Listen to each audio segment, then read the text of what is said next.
A pressing engagement, Lincoln Lives, senior lessons, all this and more on today's News 6.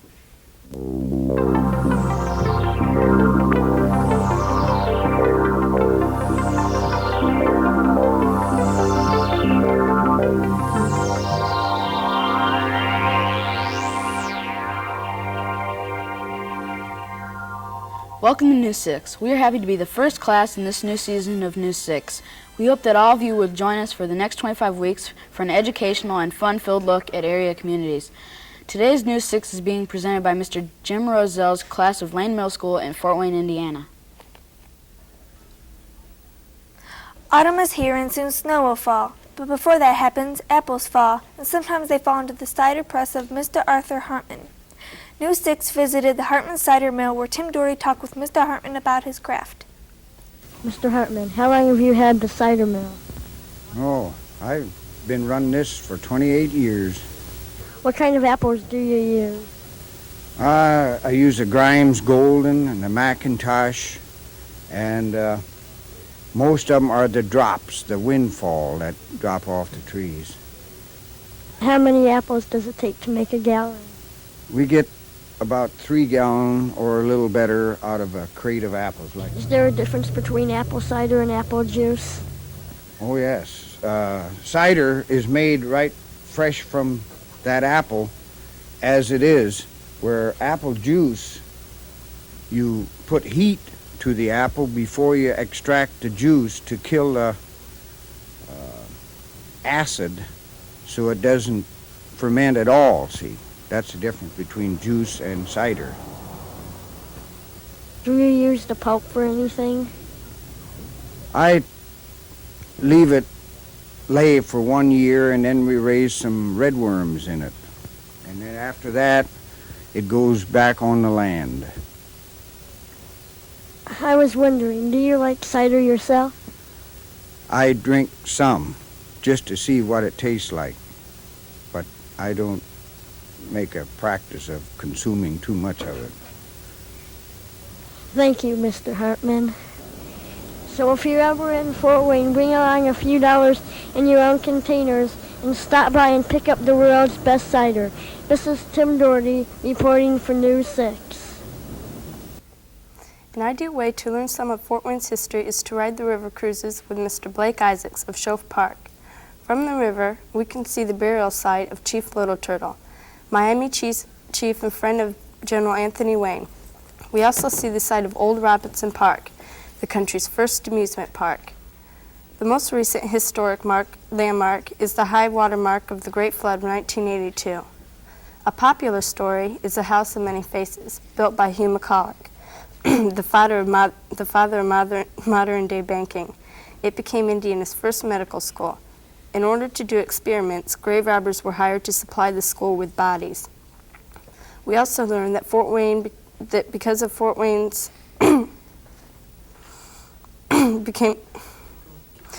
learned that Fort Wayne became the country's first trading post because of its location on the Wabash and Erie canals. We also learned that how the Indians used cattails for food, baskets, lamps, and diapers. The river cruise is a fun and relaxing way to learn about Fort Wayne's history. Ride the river, it's a great trip. The Lewis A. Warren Lincoln Library and Museum is the largest private collection on Abraham Lincoln. The library has a collection of 20,000 volumes. There are biographies, books about the Civil War, books in different languages, personal letters, and even some books that Lincoln owned. The library also has a collection of paintings, photographs, statues, and plaques. There are political posters, woodcuts, and ballots. The museum has 60 different displays about every phase of Lincoln's life. We can learn about his life on the farm, the Springfield law practice, and his job as a Whig politician. We can read the Emancipation Proclamation, the Gettysburg Address, and about the assassination. There are also many personal items, relics, and curios. The Lincoln Library and Museum is a very interesting and educational place to visit. There is something for everyone to enjoy. In 1979, the first Thomas C. Hires Award was presented to Mr. Thomas C. Hires. This award is presented each year to a Fort Wayne citizen who has contributed outstanding volunteer services.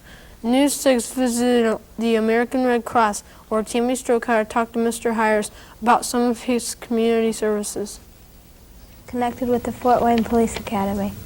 Well, that is true, Tammy. I've been associated with the Academy for approximately 10 years, teaching first aid and CPR to not only the police department, but the police reserves and the student police. I also understand that you are an instructor for the American Red Cross. That is correct. I've been teaching for the Red Cross for about 20 years, teaching all types of classes, senior citizens, groups of Boy Scouts, boys and girls from various clubs, and any girl or boy over 13 years of age can sign up for a CPR class if they want, or for a first aid class. Could you show us how CPR might be used? First, you should know that CPR is cardiopulmonary resuscitation, and CPR is the compression of the individual's heart. But that does not work unless they are breathing. So consequently, you have to give them breath and then compress the heart. And as long as you're breathing into their mouth and compressing the heart, that person is living. What you do is give 4 full breaths. That gives oxygen in the lungs. Then you feel in the neck here the carotid artery for a pulse. If you feel no pulse, then you know that they have to have CPR. So you have raised the neck, you have given them oxygen, so then you come up the rib cage here, and this, if you're working alone, it's 15 to 1. 1.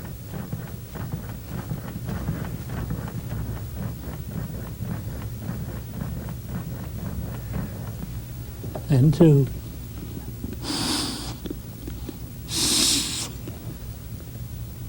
And then 15. And so forth. There's been an award named for your volunteer service. Could you tell us about that?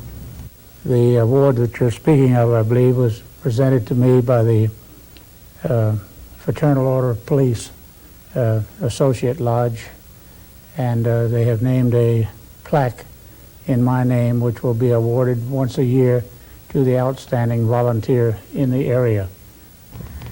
Why did you decide to give so many years of volunteer service? The Lord has been good to me, has given me a wonderful wife, children, grandchildren, and great-grandchildren. And I'm going to try to return some of that to the young people growing up as they are now, so that Fort Wayne and the community will be a better and a safer place for them to live. Thanks for sharing this with us, Grandpa. This is Tammy Strokehutter for News 6. September is a very special month for the women of Fort Wayne. That's when the Run Jane Run Sports Weekend is held. It's the only one of its kind in the world. The events held are tennis, softball, golf, volleyball, a 5-kilometer run, and a long-distance run. I think that Run Jane Run is the best time of the year for women of all ages. It is a good time for women to show their sports abilities. Thanks for watching News 6. We hope you'll tune in next week for some reports about Bellevue, Ohio. Have a good week.